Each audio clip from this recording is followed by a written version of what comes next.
আমি নিজে বলছি, আমার বুঝ হওয়ার পরে আমি কারো জন্য এতটা কাঁদি নাই। আমি আমার এই নওজোয়ান শহীদ শরীফ উসমান হাদি রাহিমাহুল্লাহ তাআলা, তার জন্য আমার চোখের পানি যেটুকু পড়েছে। আমার শায়েখ আল্লামা মুফতি মুশতাকুন নবী কাসিমি, আমি তাকে দেখছি বাচ্চার মতো অজরে কাঁদছে। একসাথে ভাত খাইতে বসছি, ভাতের থালার সামনে পর্যন্ত হুজুরে দেখছি কাঁদতেছে। কয় মাওলানা, আমি তো ছেলেটারে ভুলতে পারছি না। আজকে তোমরা দেখছো, সারা পৃথিবী দেখছে, একজন 33 বছর বয়সের যুবক। এই যুবক ইমানদার ছিল।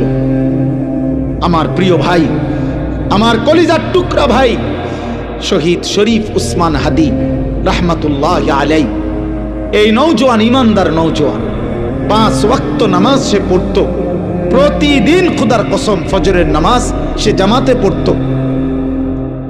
ফজরের জন্য বন্ধুদেরকে ডাকতো।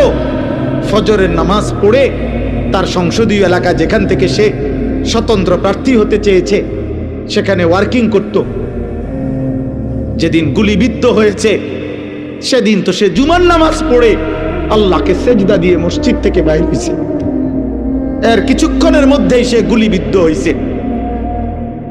সে হাফেজে কোরআন ছিল, তার বাবা আলেম ছিলেন, তার বড় ভাই আলেম, সে মাদ্রাসার ছাত্র ছিল, সে আল্লাহকে ভালোবাসতো, পাক্কা ইমানদার ছিল। তার হৃদয়ের সবটায় দেশপ্রেম, মাতৃভূমির 1 ইঞ্চি জমিন, মাতৃভূমির 1 ইঞ্চি জমিনের আজাদি, স্বাধীনতা, সার্বভৌমত্ব সে দিল থেকে চেয়েছিল।